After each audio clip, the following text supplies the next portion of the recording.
Bonjour! Pour tracer l'image d'une figure par rotation, vous pouvez bien entendu aller voir les étapes à suivre pour effectuer cette rotation-là. Vous avez une vidéo dans ma zone.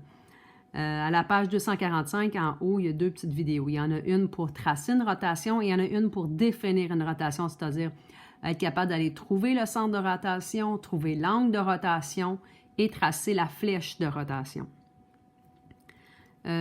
Lorsqu'on a déjà le centre de rotation et qu'on nous demande de faire une rotation, donc du centre de rotation, ici, ce point-là, on trace des cercles en passant par chaque sommet de notre figure. Ici, j'avais un triangle ABC, j'ai donc dû tracer 3 cercles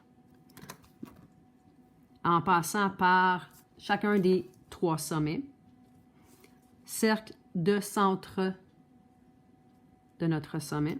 Donc, en mettant la pointe sèche sur le centre et en ouvrant jusqu'à l'un de nos points. Ça ici, on va tracer le cercle tout autour. OK? On fait ça pour chacun des sommets de notre figure.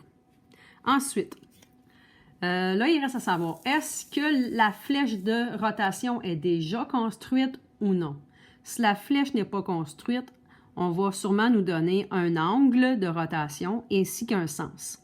Donc, si la mesure de l'angle de rotation est donnée en degrés, on va utiliser notre rapporteur d'angle pour être capable d'aller le construire et pour tracer la flèche de rotation, on va utiliser notre compas. Ensuite de ça, on devra aller mesurer l'arc de chacun des cercles. On va déplacer, exemple, le point B sur son cercle, en mesurant la distance ici qu'il doit parcourir. Donc, le point B devra se déplacer de cette distance-ci. Tandis que le point C, vu qu'il est plus loin du centre de rotation, il devra se déplacer de cette distance-ci. Donc, sur son cercle à lui, il va se déplacer de cette distance-là. Cette distance-là, je peux la prendre avec mon compas, comme qu'ils font ici. OK? Donc, si je prends l'exemple du point C, le point C va se déplacer sur son cercle à lui de cette distance-là. Donc, pour être capable d'aller déplacer le point C, je vais prendre la distance de l'arc de cercle du point C dans l'angle à l'intérieur ici. Et ensuite, on reporte cet arc à partir du sommet. Donc, je prends la distance du début jusqu'à la fin de l'angle du point C et je m'en vais ensuite au point C et je vais le placer sur son cercle à lui. Le point C, et il s'en vient ici, ça deviendra le point C'.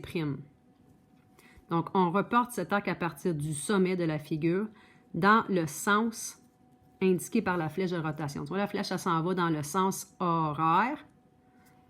Donc, je prends la mesure de l'arc et je m'en viens à mon point C et je le déplace sur son cercle dans le même sens. Parce que, regarde, pourrais le placer sur ce côté-ci, mais là, le point C s'en irait vers la droite, comme ça ici, et ça serait dans le sens anti-horaire. Moi, ce que je veux, c'est m'en aller dans le sens horaire, comme la flèche l'indique. Donc, je vais le déplacer sur le cercle sur ce côté-ci. Et on fait la même chose avec le point A et le point B. Toutefois, ils n'ont pas pris la même mesure. Le point B, étant donné que c'est seulement que cette petite portion de cercle, c'est le même angle, mais la distance à parcourir, elle est beaucoup plus petite. Elle est seulement de ça ici. Donc, ensuite de ça, on vient se placer sur le point B et on le met sur son cercle à lui. Et pour le point A, en fait, ici, il aurait dû allonger le côté de l'angle pour aller chercher la mesure de l'arc du cercle A. Donc, A ici doit bouger de cette distance-là au complet. C'est son cercle à lui, c'est le plus grand. Et ils se sont placés sur le point A et sont allés placer le point A' sur son cercle à lui. À la toute fin, on relie les points obtenus de la même façon que les points étaient sur la figure initiale. Donc, on avait A, B, C, on relie A', B', C'.